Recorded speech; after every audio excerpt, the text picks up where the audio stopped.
Vamos lá? Vamos, Caio. Vamos. Vamos lá. Vamos lá, né, brother? Sexta-feira, 6 minutos, eu vou te dar um presente. Me dê um presente. Maravilhoso. Então. É? É. Vai ser muito bom. Então tá. Como diz o meu filho Caio, quando eu boto uma pizza gigante na frente dele, ele fala, vai ser bom demais. Vai ser bom demais. Eu espero que seja bom demais.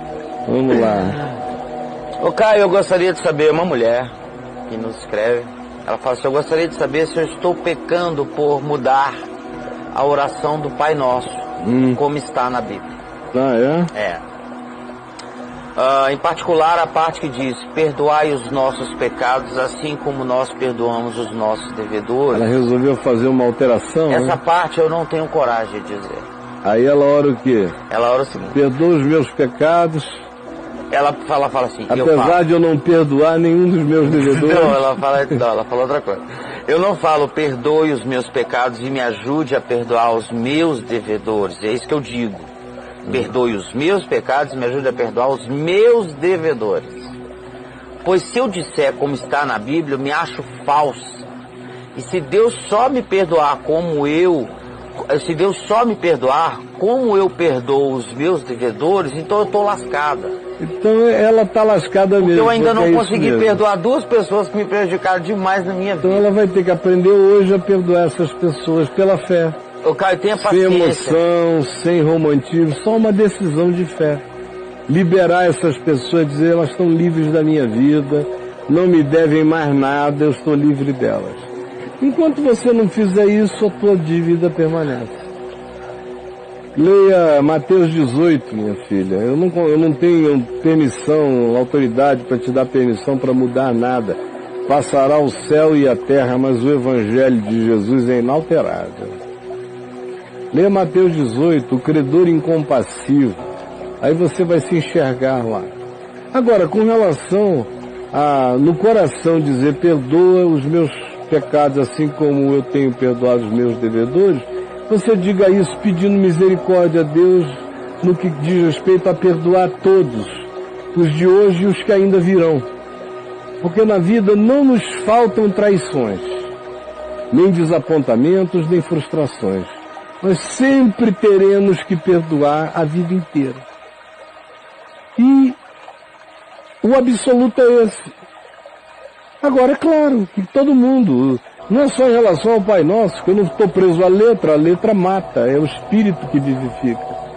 Você encontra no Evangelho a oração de um ser humano dizendo a Jesus justamente isso. Jesus tinha dito que o filho dele estava endemoninhado. Aí ele disse, mas por que os teus discípulos não puderam expulsar o demônio? Aí Jesus disse que era por causa da pequenez da fé deles. Aí o homem desesperado, a narrativa está em Mateus, o homem desesperado virou-se para Jesus e falou, Senhor, se eu não estou enganado, é Mateus capítulo 19 ou 18, é depois da transfiguração, então é 17, Mateus 17. Quando eles descem do monte da transfiguração, esse episódio acontece no sopé do monte, em Cesareia de Filipe. Aí o homem, ao ouvir isto de Jesus sobre a pequenez da fé, disse, Senhor, então, ajuda-me na minha falta de fé. Quando o Senhor Jesus perguntou a ele, tu crês? Ele disse praticamente, eu quero crer. Eu quero crer.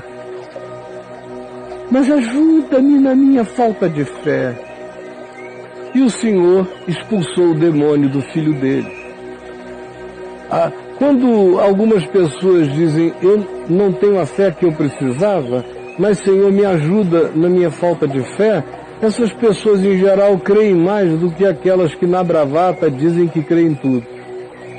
Por o teu caso é um pouco diferente. Você está tentando fazer uma barganha com Deus porque você quer passar pela vida sem ter que perdoar duas pessoas. Tanto faz se são 10.000 que você não perdoa, se são 2 que você decidiu não perdoar. Seus pecados são retidos. Quando a gente retém o pecado dos outros, nós somos retidos. Quando a gente perdoa o pecado dos outros, nossos pecados são absolvidos. De modo que o poder de perdoar pecados, Deus deu ao Filho do Homem. É o homem que tem que perdoar pecados para ser perdoado. E aquele que não perdoa não é perdoado. De modo que ninguém pode se queixar diante de Deus, porque todos podem ser perdoados se todos perdoarem todos. Isso não mudará jamais. Nem daqui a milênios, se esse mundo sobreviver e a humanidade, isso será alterado. Será sempre o mesmo princípio espiritual. Só que você entre aí no meu portal, escreva em pesquisa a palavra perdão, porque o que provavelmente aconteça com você é que você imagine perdão como uma coisa romântica, emocional, a pessoa quase que tem que cair apaixonada por aquele que fez mal a ela, e não é assim. 667 registros sobre perdão, e esse Perdão Encarnação da Graça é um livro que você tem que ler, e todos esses áudios e vídeos e tudo mais, e textos você precisa consumir para entender, minha filha. Porque enquanto você não entender a natureza do perdão, você não vai entender a natureza da graça, nem a natureza do Evangelho, nem o significado da cruz, nem a natureza da sua própria salvação perdoada em Deus.